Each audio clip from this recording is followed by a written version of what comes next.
என்ன மாதிரியே கேரக்டரை கிரியேட் பண்ணி இந்த சினிமாவில், டிவி சீரியல்ஸில், இல்லை இந்த யூடியூப்லலாம் காமெடி எல்லாம் பண்ணி போடுறாங்க இல்லைங்கய்யா, அதெல்லாம் எடுத்து வந்து காமிச்சா உட்காந்து பார்த்து சிரின்னு சிரிச்சிட்டு இருப்பேன்.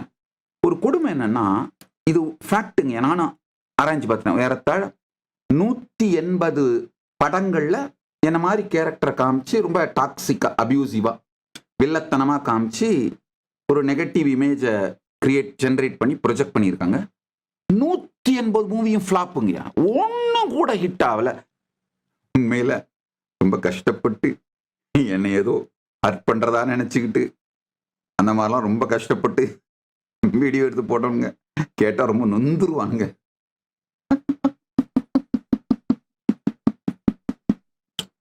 யாரா இவனுடைய ஸ்ட்ராட்டஜிஸ்ட்? இவனுக்கு பின்னாடி யாரா இருக்காங்க? திரும்ப ஒரே ஆன்சர் தான். நமக்கு பின்னாடி யார் இருக்காங்க பாக்குறீங்களா? பாத்துக்கோங்க.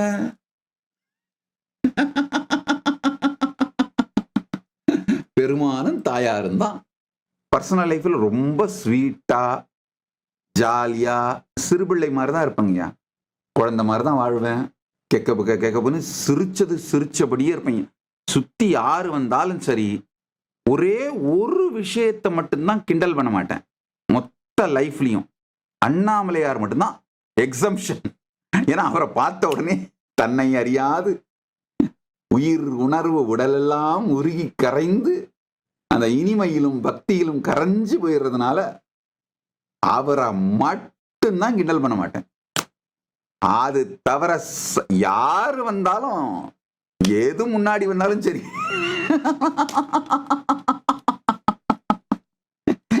என்னையே மதிக்க மாட்டேங்கய்யா. என்னையே நான் சீரியஸா எடுத்துக்க மாட்டேன். இன்னொரு ரகசியமும் சொல்றேன், கேட்டுக்கோங்க. இது எப்படி ரியாக்ஷன் வரும்னு எனக்கு தெரியாது, ஆனால் சொல்லிவிடுறேன். அவ்வளவுதான், சொல்லணும்னு நினைச்ச சொல்லிவிடுறேன். என்ன மாதிரியே கேரக்டரை கிரியேட் பண்ணி இந்த சினிமாவில், டிவி சீரியல்ஸில், இல்லை இந்த யூடியூப்லலாம் காமெடி எல்லாம் பண்ணி போடுறாங்க இல்லைங்கய்யா, வில்லன் மாதிரி காமிச்சு ரொம்ப கொடுமையா, ரொம்ப அவதூறு பண்ணி, டாக்ஸிக்கா ப்ரொஜெக்ட் பண்ணி அந்த மாதிரிலாம் பண்றாங்க இல்லைங்கய்யா, அதெல்லாம் எடுத்து வந்து காமிச்சா உட்காந்து பார்த்து சிரின்னு சிரிச்சிட்டு இருப்பேன். இப்ப 2 வருஷமா தான் டைம் இல்லாம போயிடுச்சுங்க. ஆக்சுவலா அதெல்லாம் மிஸ் பண்றேன். 2 வருஷமா இந்த ஏஐ, நித்யானந்தா ஏஐ ஒர்க் பண்றதுனால அதுக்கெல்லாம் எதுவும் டைம் இல்லாம போயிருச்சு. 2 வருஷத்துக்கு முன்னாடி வரைக்கும் அதெல்லாம் உட்காந்து பார்த்துக்கிட்டு நான் கிண்டல் பண்ணிட்டு இருப்பேன். என்னடா இதப்ப இந்த மாதிரி பண்ணி வச்சிருக்காங்க, இதை கொஞ்சம் இப்படி மாத்தி இருக்கணும் இல்ல, வீடியோஸ் ஒழுங்கா பார்க்காம இருந்திருக்காங்க, என்னுடைய வீடியோஸ் ஒழுங்கா பார்த்து ரிப்ளிகேட் பண்ணாம இருந்திருக்காங்க. ஏன்னா ஒரு கொடுமை என்னன்னா, இது ஃபேக்ட்டுங்க, நானும் ஆராய்ச்சி பார்த்தேன். ஏறத்தாழ 180 படங்கள்ல என்ன மாதிரி கேரக்டரை காமிச்சு ரொம்ப டாக்ஸிக்கா, அபியூசிவா, வில்லத்தனமா காமிச்சு ஒரு நெகட்டிவ் இமேஜை ஜென்ரேட் பண்ணி ப்ரொஜெக்ட் பண்ணியிருக்காங்க. 180 மூவியும் ஃப்ளாப்புங்கய்யா, ஒன்றும் கூட ஹிட் ஆகல.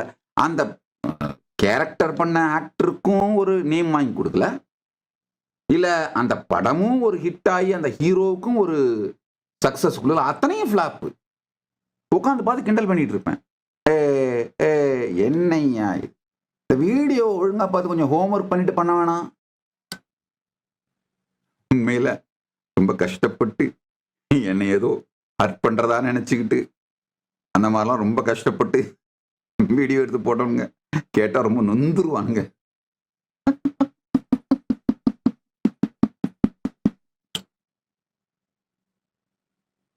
நல்லா புரிஞ்சுக்கங்க.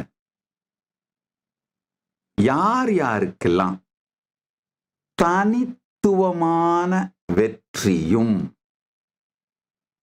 உடல் நலம், மனநலம், உணர்வு நலத்தை இழக்காமல்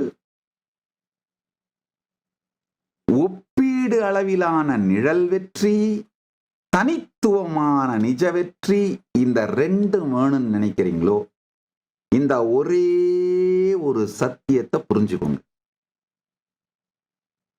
பேரு அப்படிங்கறதான் சமூகம் உங்க மேல பண்ற மிகப்பெரிய பிரெயின் வாஷ். நல்லா புரிஞ்சுக்கோங்க.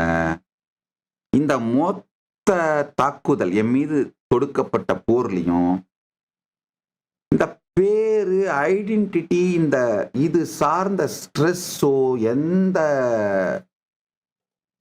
மாயையோ மூடத்தனமோ எனக்குள்ள இல்லாததுனால அமைதியா பிரச்சனைய ரியாலிட்டியை அப்படியே பார்த்து அனலைஸ் பண்ண முடிஞ்சது.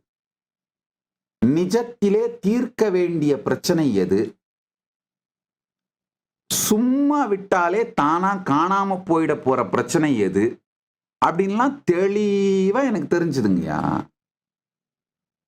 அட்டன் பண்ண வேண்டியதை மட்டும் அட்டன் பண்ண. என்னுடைய energy, time, treasure, talent, resource இது எல்லாத்தையும் வச்சு எதை அட்டன் பண்ணணுமோ அதெல்லாம் அட்டன் பண்ண.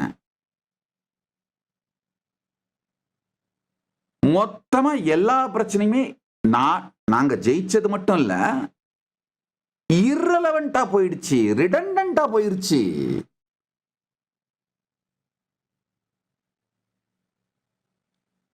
என் மீது போர் தொடுத்த இந்த டீப்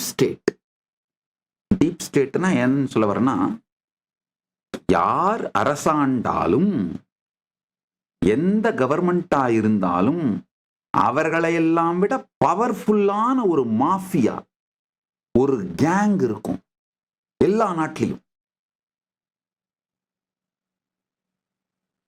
அந்த என் மீது போர் தொடுத்த டீப் ஸ்டேட், இந்த டீப் ஸ்டேட் யூசுவலா பார்த்தீங்கன்னா எல்லா ஐடியாலஜிலையும், across the ideology political parties they will have the people.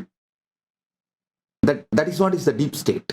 State நொந்து போயிட்டானுங்க. என்னடா இவனை ஒண்ணுமே பண்ண முடியல,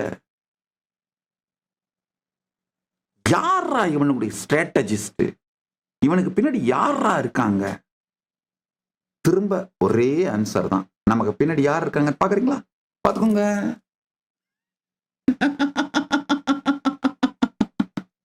பெருமானும் தாயாரும் தான்.